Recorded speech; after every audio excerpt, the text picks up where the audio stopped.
Oh, thanks, yeah. Thank you. Y'all, I need your eyes and brains sometimes, a lot of times. Okay, good morning, everybody. No, it's not recording. Today, I'm in the right way. All right.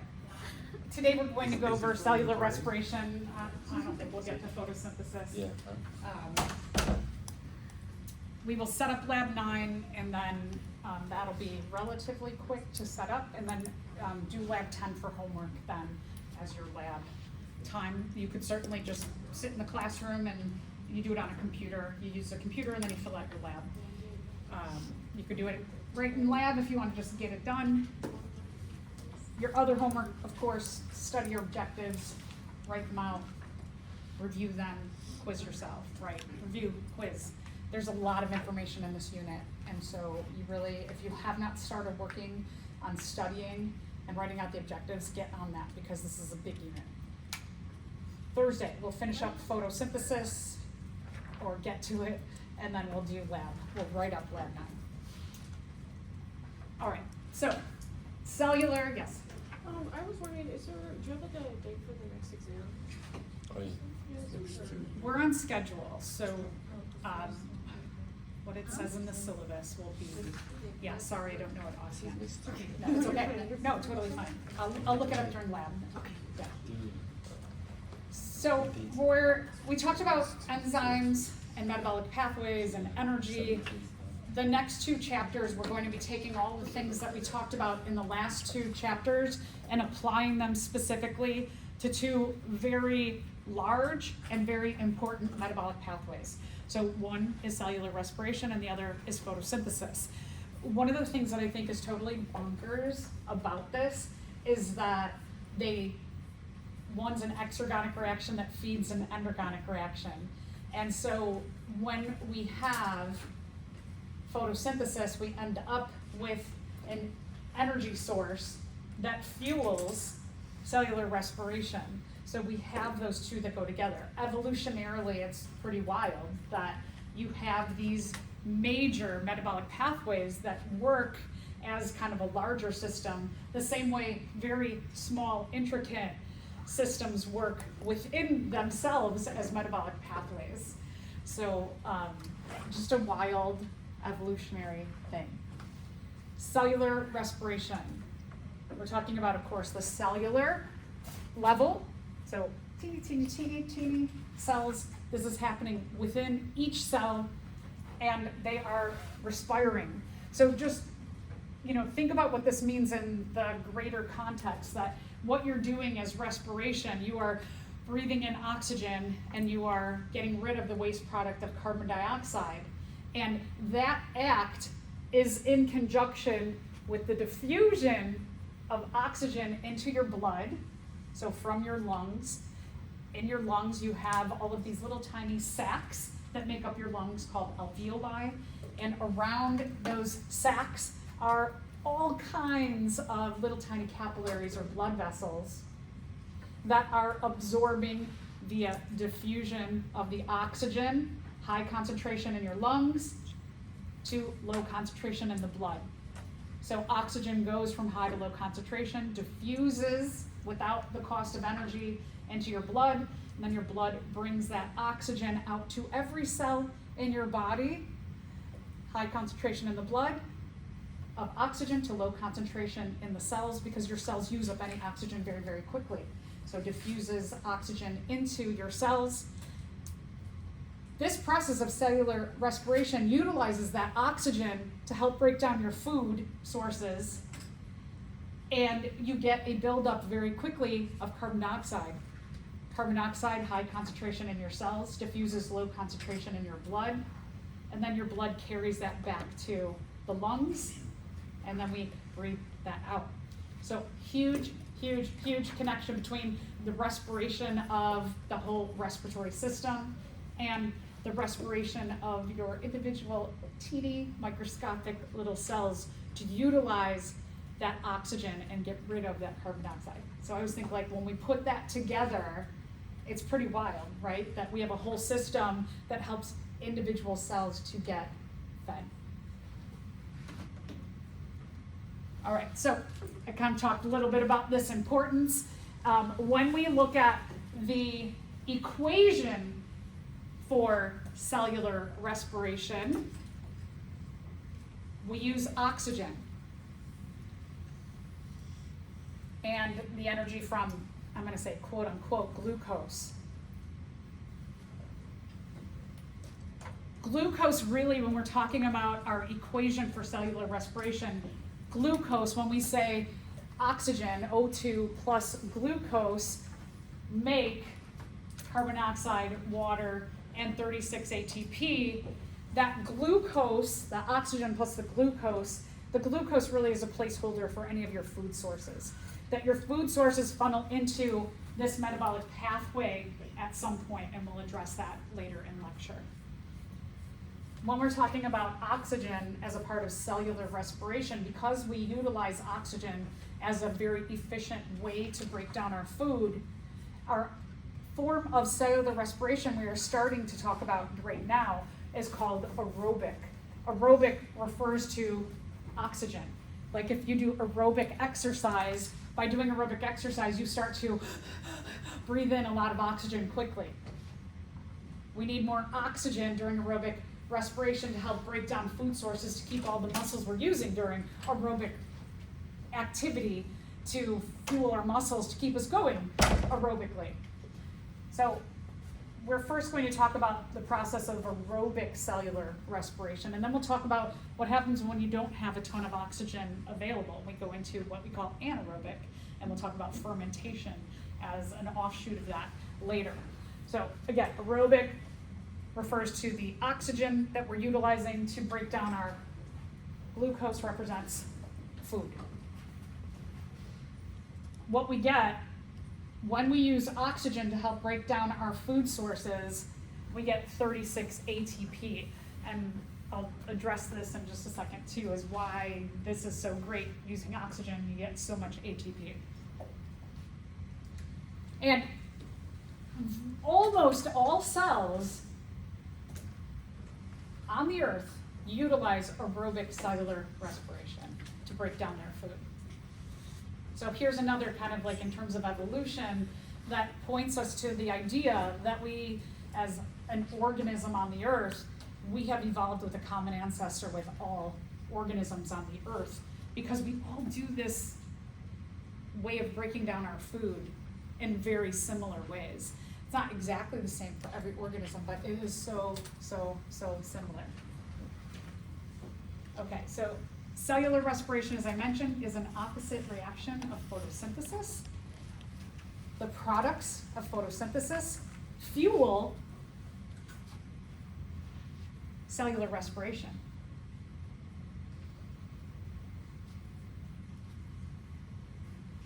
The products of photosynthesis are the substrates of cell respiration. I want to talk about this term substrates again.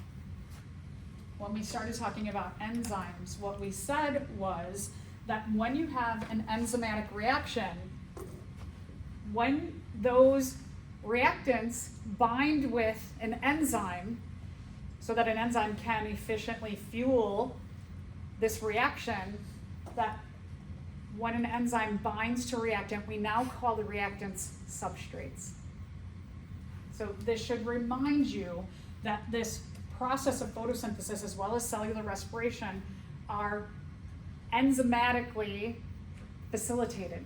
That enzymes are helping to keep this all organized, keep the energy amount lowered, so that at every step you have an enzyme specifically that is helping the substrates become a product.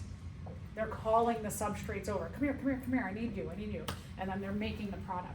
And then they're calling more over, making the product. So these are facilitated, all of these reactions are facilitated by enzymes.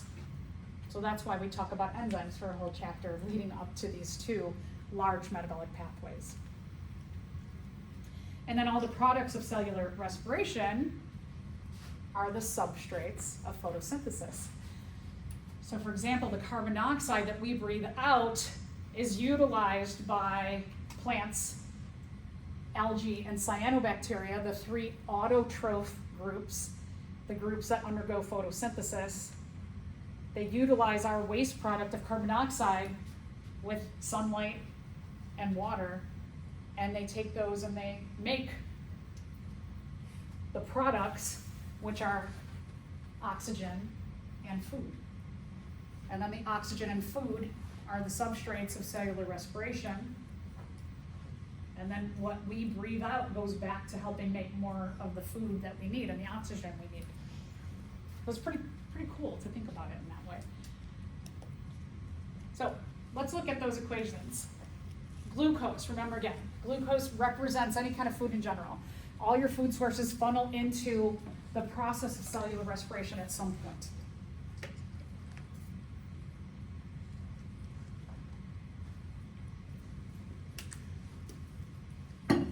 Why choose glucose as the placeholder for all of this? Because glucose, its molecular structure, funnels right into the start of cellular respiration. It is the one compound that can go right at the beginning. It doesn't need to be broken down or modified in any way. It can go right in the door. It is aerobic cellular respiration because we utilize oxygen. And the products are 6 carbon dioxides, 6 waters, and 36 ATP.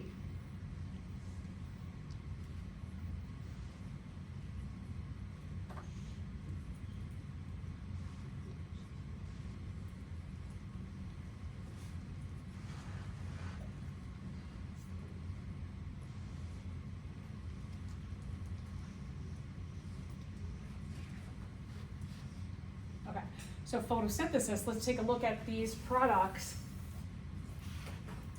Will we have to remember both of these equations for the test? Yes, yeah, you need to know these equations, yes, absolutely. So let's take a look at the products of cellular respiration. 6 carbon dioxides become the substrates of photosynthesis, 6 carbon dioxides, 6 waters. Energy and energy, they are not the exact same energy source, but just kind of notice that you have energy sources that you end with in cellular respiration. This we utilize in the cells. Photosynthesis needs an input of energy. So sunlight is our difference in the energy of these two. These substrates go through a metabolic pathway to become what we start with, the substrates of cellular respiration. That glucose, but again, we don't eat a glucose diet, and plants don't just make glucose. You have a tomato plant and it doesn't have like bunches of glucose hanging off, it has tomatoes. So this glucose goes through metabolic pathways within a plant to become all the fruits and vegetables, nuts, grains, seeds, oils that we eat, and the plants release oxygen into the air that we breathe.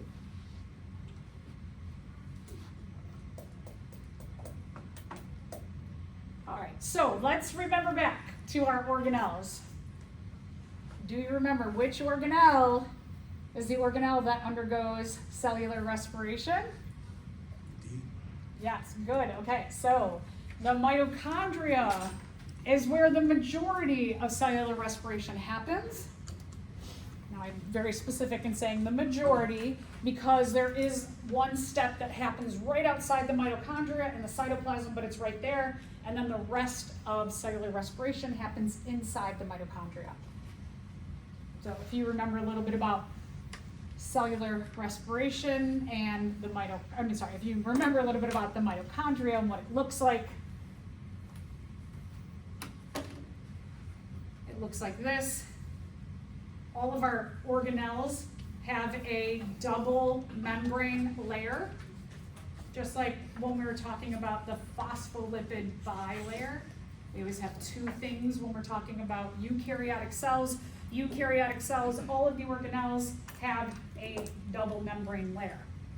It gives us an extra kind of like insurance policy that there's 2 points that we can regulate what goes not only in and out of a cell, but also what goes in and out of each organelle.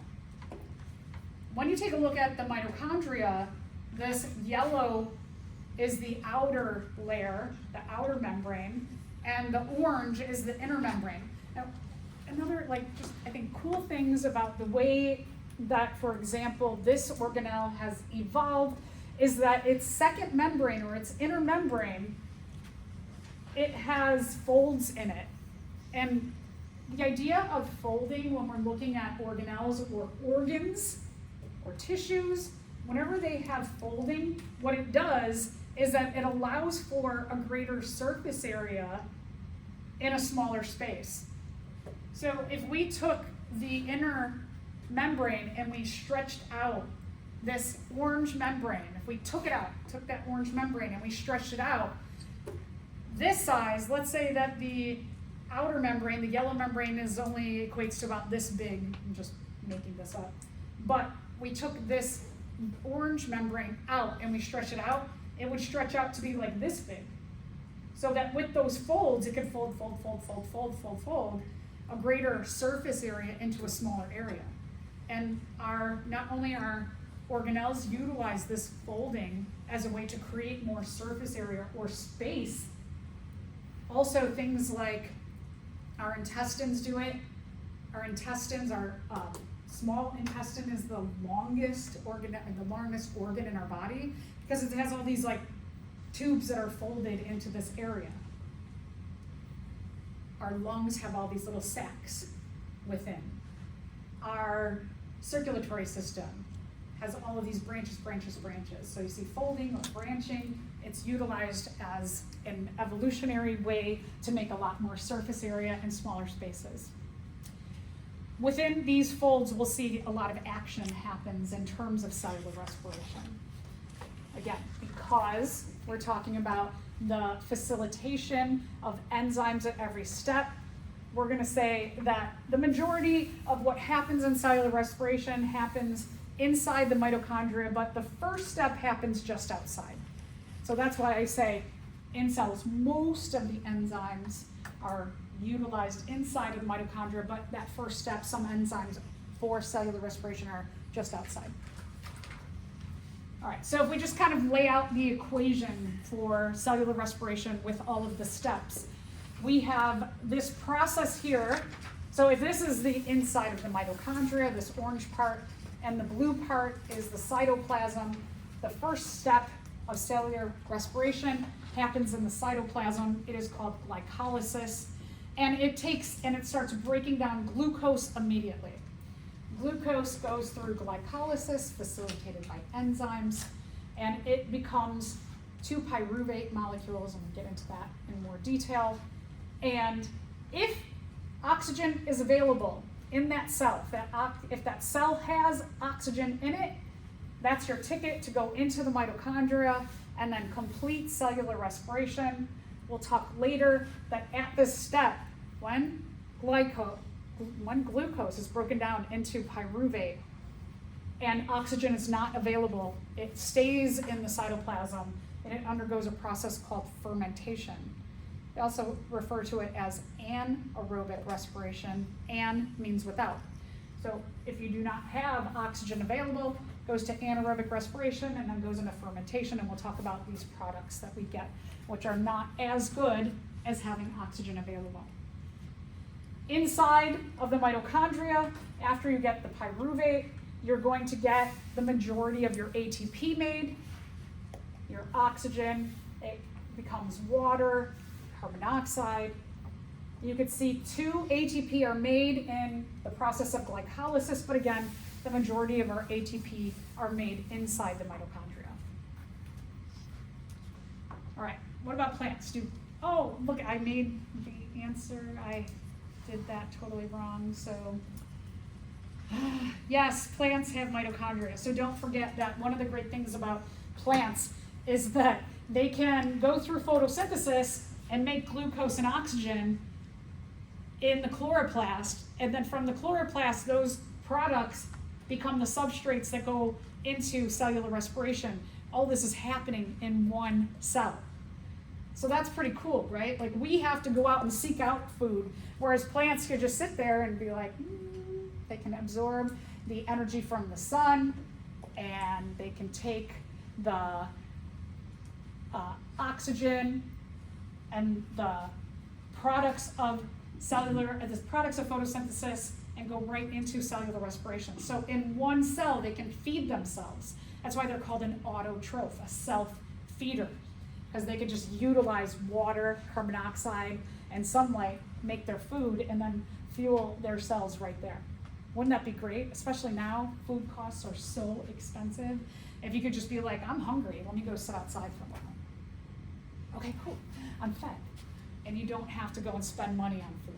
That'd be totally awesome right now. Okay, so we have some other, what we call electron carrying molecules. We talked a little bit, tiny bit about ATP before in the last lecture, just we kind of hit on it. ATP is what we call an electron carrying molecule. We have some other electron carrying molecules that we utilize in cellular respiration. We're going to talk about NADH and FADH2.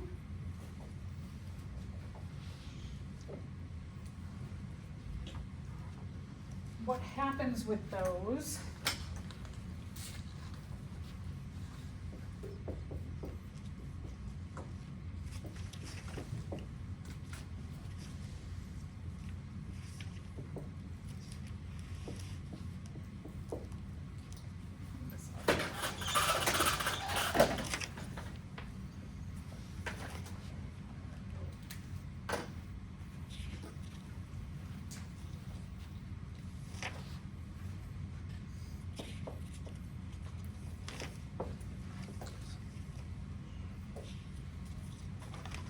So the way that, why we call it an electron carrying molecule is because we know that two electrons make a covalent bond between atoms.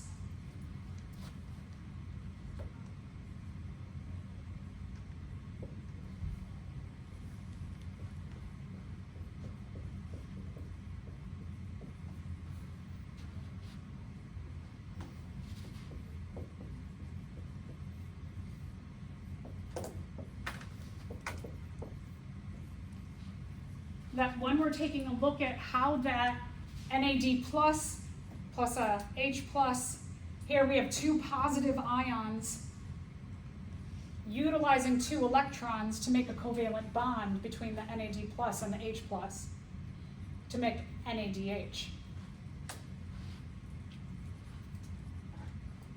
We have a similar situation with FADH2.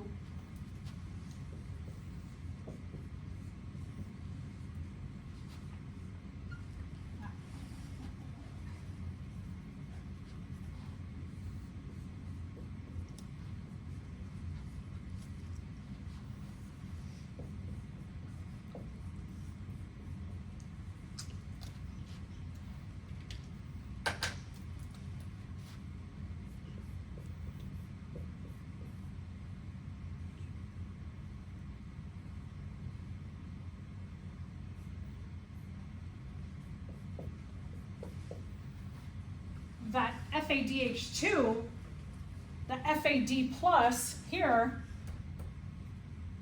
utilizes each of these two electrons plus two electrons each to form a covalent bond here and a covalent bond here between the one hydrogen and the second hydrogen. So this is like an extra energy carrying molecule because it makes two covalent bonds with 4 electrons. So again, when we're talking about the energy carrying, we have it here and here.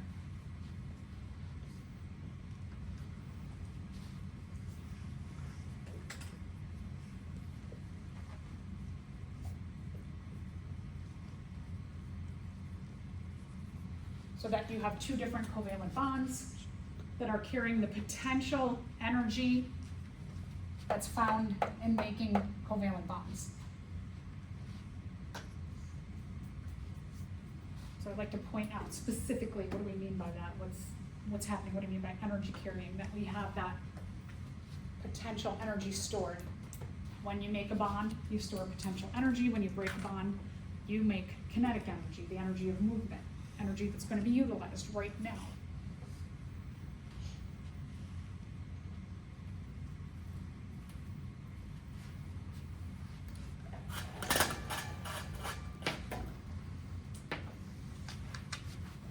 So here's just another way of looking at what I just said, that you have your high energy reactants, which make low energy products. Remember that when you're breaking a bond, you're releasing that energy via the electron. So that what we see is if you have NADH, it will take this electron, it's actually 2 electrons in this case, NAD plus H plus 2 electrons here, just like what I put specifically there, 2 electrons. Here's your 2 electrons plus NAD plus H, make NADH. And then NADH, it's ready to give those electrons in that covalent bond that it made to something else, to some other reaction, so that when this breaks apart, it's an exergonic reaction, gives off energy, whoop, gets taken in by the products. That's why now you break this bond apart, release energy that's taken in by high energy, you make high energy products, you release 2 electrons that can go be used somewhere else. Someone else can make a covalent bond. Do you have a question? Or you got it? Okay, so depending on what textbook you're looking at, there could be, they might call it 3 steps or 4 steps. I like to talk about cellular respiration as a 4-step process, but again, maybe we'll talk about the transition reaction. Sometimes they combine it with one of the steps. So it's all there, I just might be numbered differently depending on the author of the textbook. So the first step is glycolysis, as I mentioned before. Glycolysis takes glucose and it breaks it into 2 pyruvate molecules.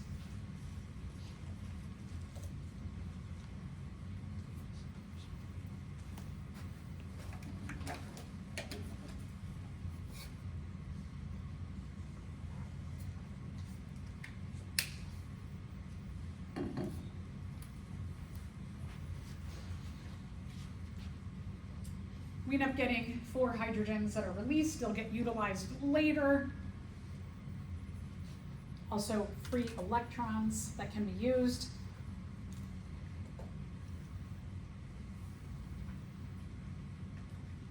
Two of the electrons that are hanging out there combine with NAD plus to make 2 NADHs. So we're going to make 2 of these. We're going to use these later. We're going to use those electrons that form the covalent bond. We'll use them much later.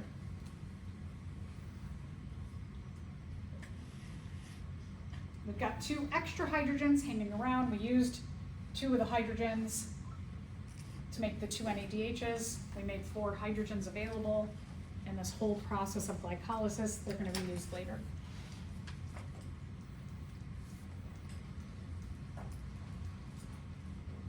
So as you're studying all of this, these are the things you really need to know. These are the main things. Regardless of like the textbook will go into a lot more detail on this, these are the things you really need to know.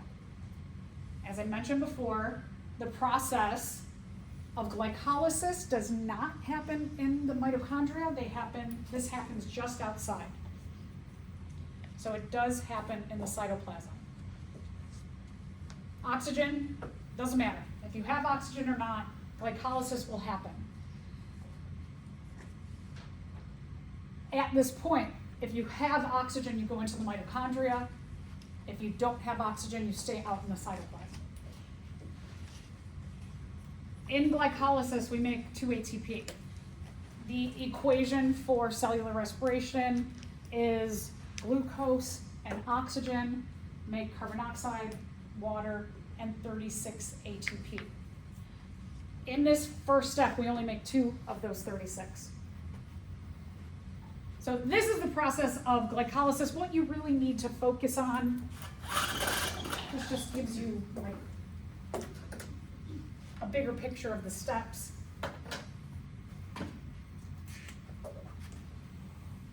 You need to know that you start with glucose.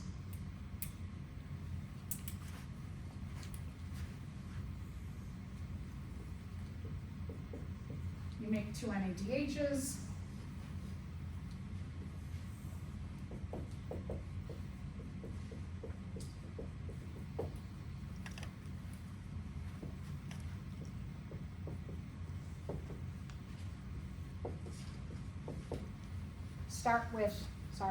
You start with the substrate glucose.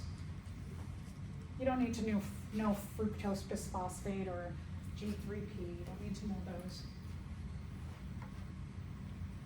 And then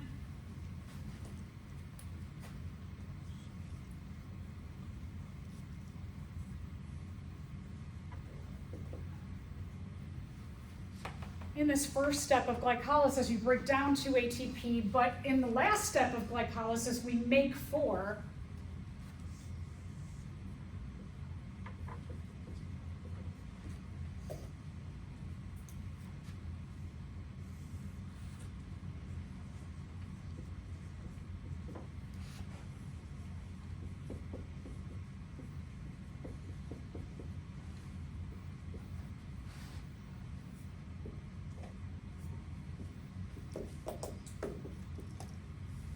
And so this is kind of a weird thing,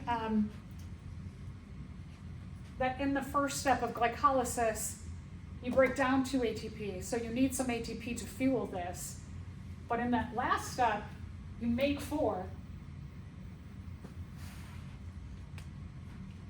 So then we're going to figure out the total amount of ATP that are made. So that what this equates to is -2. We're down 2 ATP in the first step, but then this step we make 4, so -2 plus 4 is a total of 2 ATP that are made in glycolysis.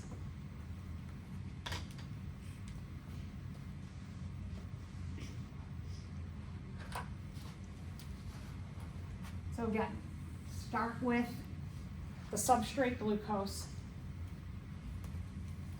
end with the end product of pyruvate.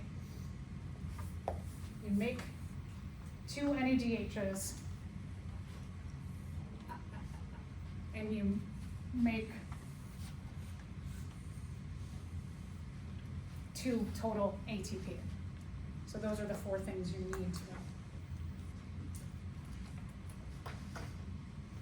Start with the substrate glucose, end with the product of 2 pyruvate, make 2 NADHs, make 2 ATPs.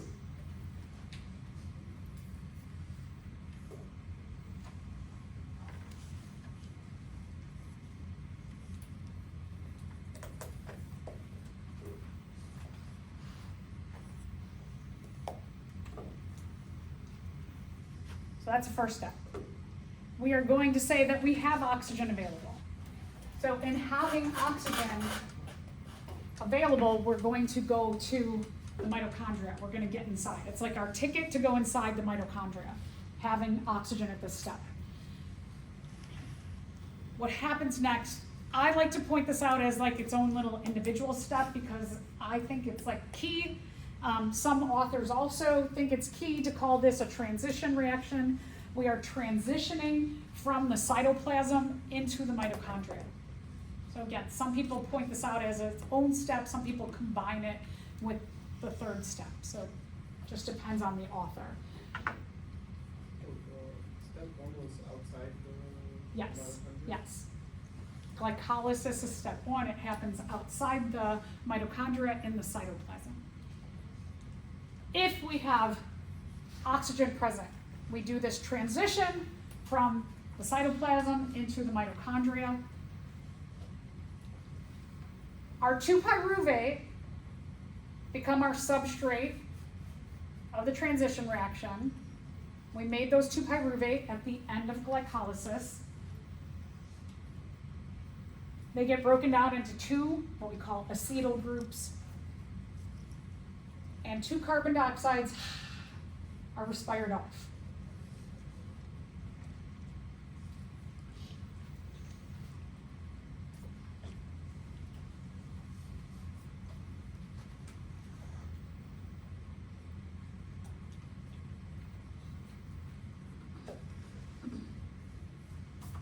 We make 2 more NADHs. We make 2 more energy carrying molecules.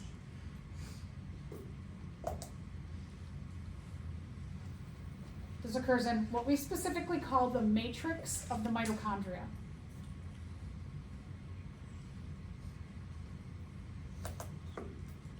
We don't make any ATP at this step.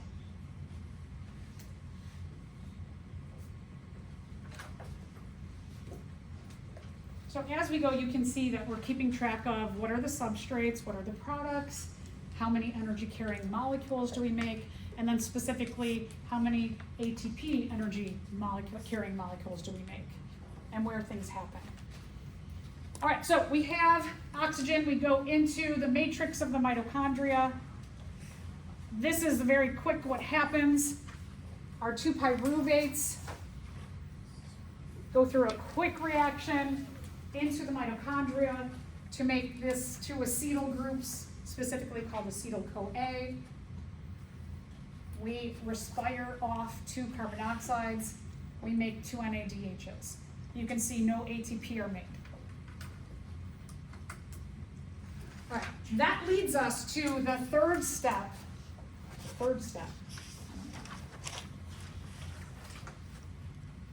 It's called the Krebs cycle because it goes around. It's a circle or a cycle. We have 2 acetyl-CoAs start. They go in. We build up through all of these metabolic reactions here. It's a metabolic pathway. We make 6 NADHs. We make 2 FADH2s. We make 2 ATPs. All right, so Krebs cycle. Step 3.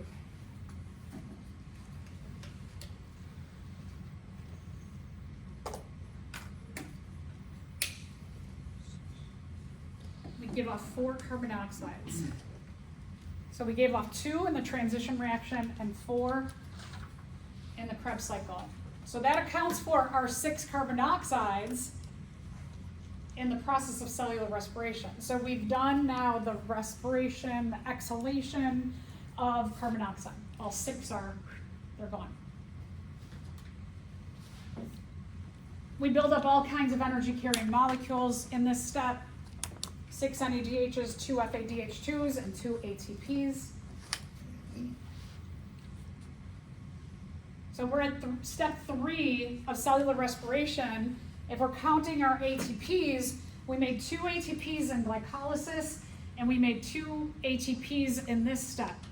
There's 36 ATPs to be made, which means that the 4th step of cellular respiration, we make 32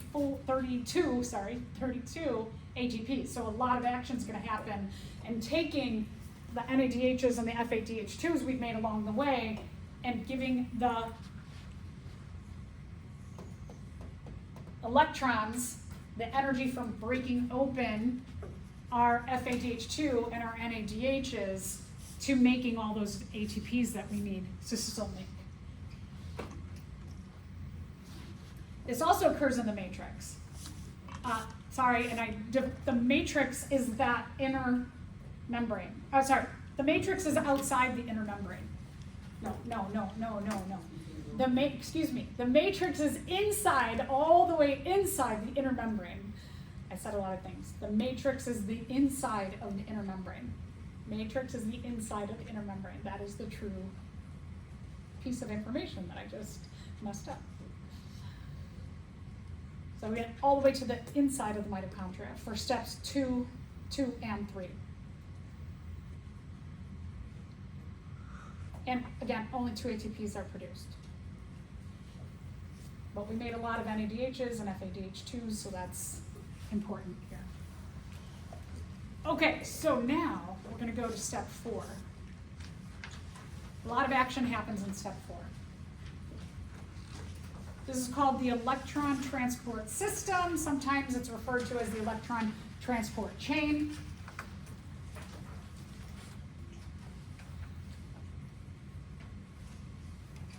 Electron is in the name because our FADH2s and our NADHs were going to release those electrons that were captured in the covalent bonds that were made. Those electrons are going to be released, and then we're going to have ADP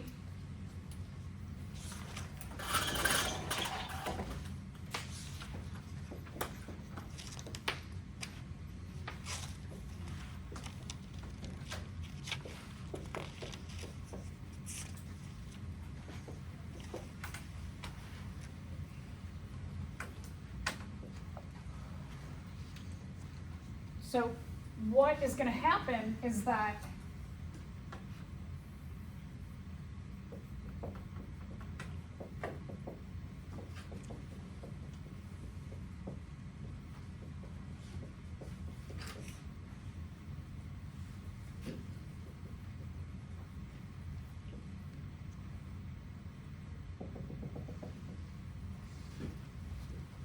when you have your NADH, the bond is broken.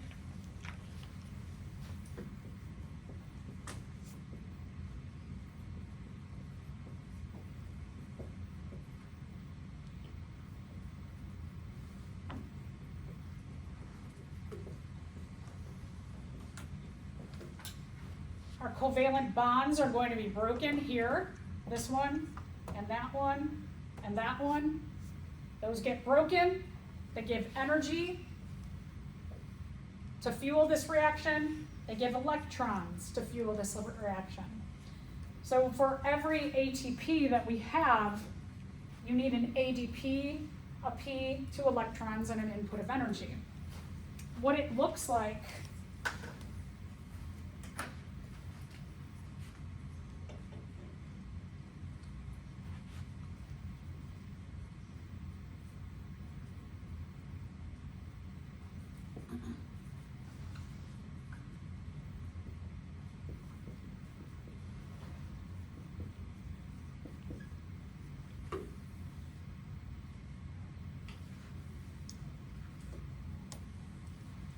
So when we're talking about our ADP, the A stands for adenosine.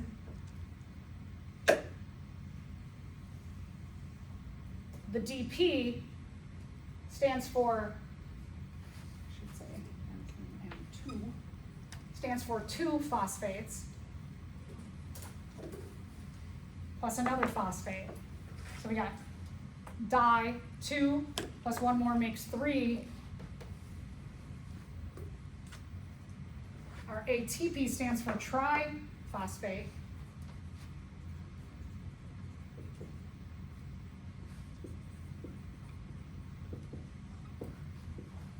So we have our adenosine triphosphate. We have a diphosphate plus a phosphate. 2 plus 1 is 3. 3 phosphates plus our adenosine was the beginning of that.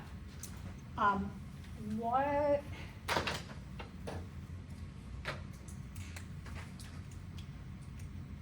this ends up looking like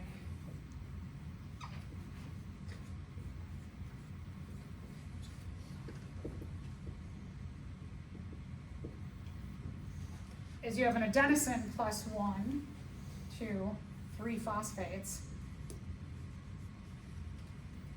Our ADP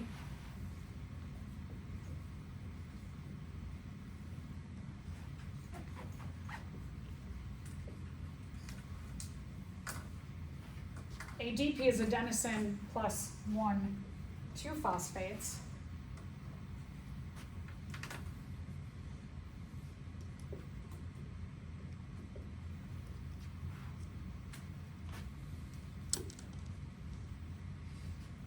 When we're looking at all of this here, our substrates, here's our adenosine, diphosphate. This phosphate over here gets added on by using 2 electrons and energy that's broken by breaking these apart. There's a lot. I know y'all, I'm waiting to take this is the picture. If you want a picture of all of what we've been talking about together, this would be a good one to take.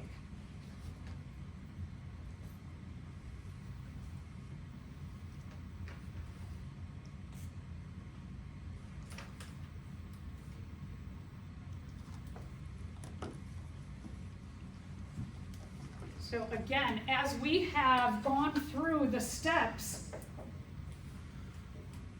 of cellular respiration, what we've been doing is we've been making NADHs that have a covalent bond formed. We've been making FADH2, which has formed 2 covalent bonds, remembering that the covalent bonds hold 2 electrons and they hold energy. So each of these is energy plus 2 electrons, energy plus 2 electrons, energy plus 2 electrons. When we break this apart, we release energy. Each time we break one of these, we release 2 electrons. So we break one of these, we release 2 electrons to make an ATP, break off that second hydrogen of FADH2, release energy and 2 electrons to make another ADP plus P, make an ATP. Break down an NADH, release 2 electrons and energy, plus another ADP plus P to make more ATP. So we've been building these early on so that we can go and break them down later to fuel the making of a whole bunch of ATPs in this last step. Wow. Why? Wow. Oh, wow, wow, right, yeah. So, and this is just, this leaves out all the other molecules like in between that are happening. So, I try to make it like this is simple. Yeah. So if you go on to take like a cell biology class, anatomy and physiology, microbiology, physiology class, you'll get into the real nitty-gritty of what's going on. So this is a good place to, if you like understand this, you're ready for all the more details to come later. Okay, so let's take a look at the electron transport system now. Okay. So series of enzymes and coenzymes, steps. Lots of steps happening. The carriers, NADH, FADH2, are going to go into breaking down all the last bits more of glucose so that we get all kinds of ATP. The oxygen, finally, we're going to utilize the oxygen. If you remember back in glycolysis, that in glycolysis, we made 4 hydrogens available, hydrogen ions. We used 2 hydrogen ions to make 2 NADHs in glycolysis, and we still had 2 other hydrogens that were going to be used. I said we'll use them later. The 2 hydrogens from glycolysis plus the oxygen plus some electrons that are used from the breaking down of NADH or FADH2, oxygen plus those 2 hydrogens from glycolysis and electrons are going to form water. So finally we get water formed. And we produce a lot. 32 ATPs at this step. We made 2 ATPs in glycolysis, 2 ATPs in the Krebs cycle. We're making all the rest of our ATPs here in the electron transport system or chain. This occurs in the cristae. Cristae is a fancy name for that inner membrane, that folded membrane. So that's why that inner membrane is all folded up and has a lot more surface area, because we have to make 32 ATPs by breaking down these energy-carrying molecules. So we need a lot of space to do that. So that's why that's all folded, that inner membrane is folded. And again, we produce the most ATPs. Most of our cells make 32 ATP. Our muscle cells have evolved to become more efficient to squeeze a little extra ATP out of our food molecules. And again, remember, muscles are not just your muscles. They line most of our cells, our tissues, our organs. They're responsible for pumping a lot of stuff in and out of cells, pumping stuff in and out of our blood, pumping stuff in and out of our lungs, so we have a lot of muscle everywhere. Digestive system, you name it, muscles around. Okay, so if you can imagine, this inner membrane is the cristae. Here's what's happening. On one side, the matrix, which is the inside,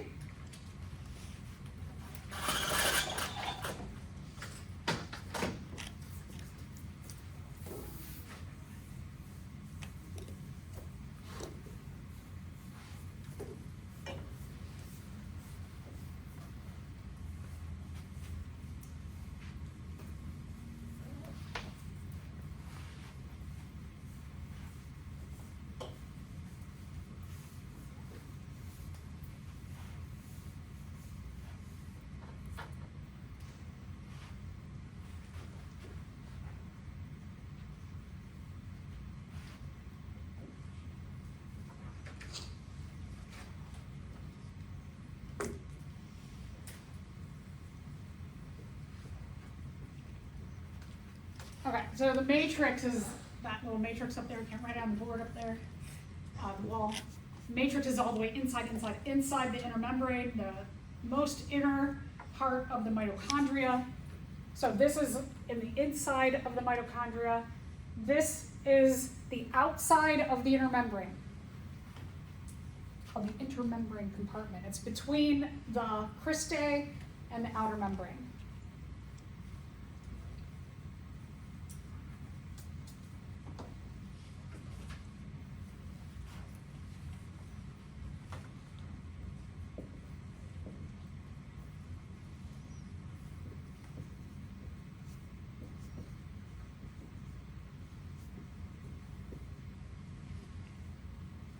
So that what we're talking about between the phospholipids, the cristae, this phospholipid bilayer, it's that folded inner membrane.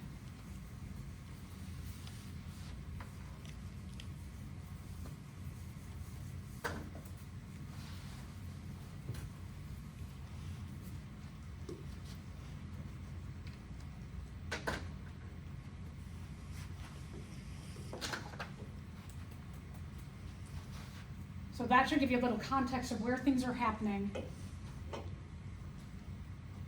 We have built up, remember, a bunch of NADHs, a bunch of FADH2s through this whole process.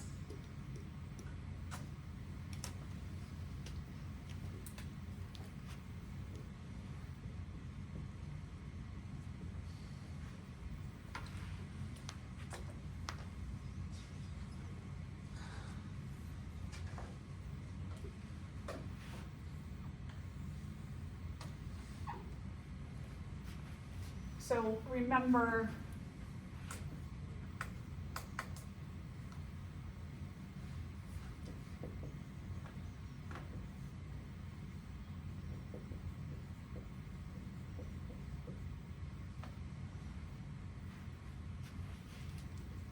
every time you break down an FADH2, you give off 4 electrons, energy, 2 hydrogens. Every time we break down an NADH, we have 2 electrons and energy and a hydrogen.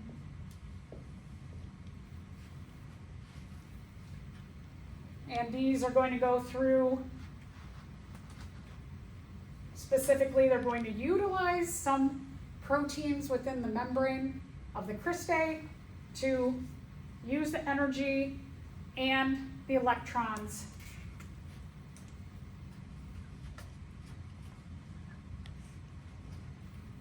So energy plus the 2 electrons, and same thing here.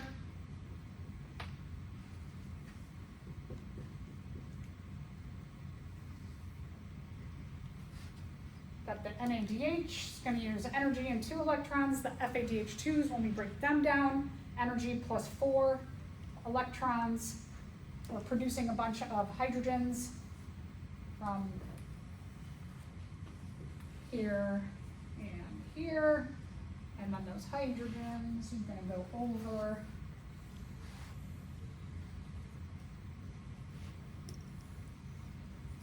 with oxygen. I know. And this is simple. This is simple because we don't even get into what are these. One day you may get into what are all of these and these steps in here. So that our hydrogens that we released from breaking down FADH2, NADH, these hydrogens, whoop, they get pumped back into the inner membrane with oxygen to make water at the end.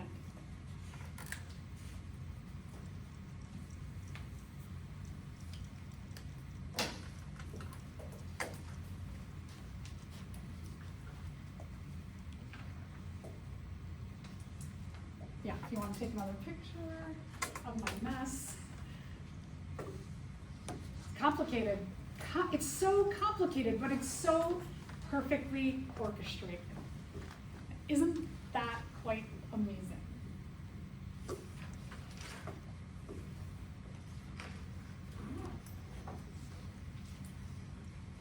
This is biochemistry at its finest, right here. Okay, so that's how we make all those ATPs,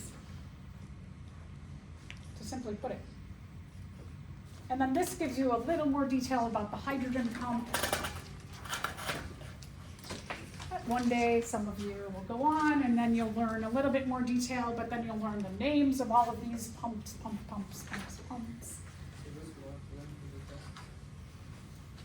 This, if you just want, like, this puts a little more context into the, like, breaking down of these and how they're pumped across, and then, like, for example, how the ATP energy and the hydrogen.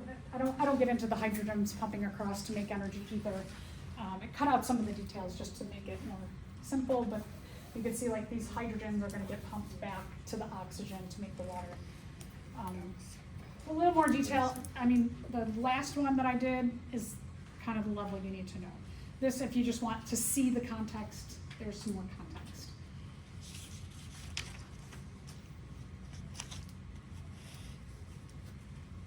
Okay, so this is like a nice summary of cellular respiration. This is the one that I would say, go over this and over it and over it and over it, because it tells you at each step what are the substrates, what are the products, how many NADHs are made, how many FADHs are made, how many ATPs are made at each step, when do we lose carbon dioxide, when do we make water.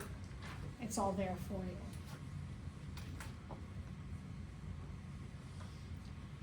The other thing that I would do and suggest that you be able to draw this out. And what I would do if I were you, when I got to the exam, is a little blank piece of paper that I'm going to attach on the back of the exam. I would just sit down and I would, before I even looked at one question, I'd write this out. So that before I got all anxious about the questions, I had a key to all of the steps of aerobic cellular respiration. And then one side I would do aerobic cellular respiration. I'd put at the bottom fermentation. On the other side, I would do photosynthesis.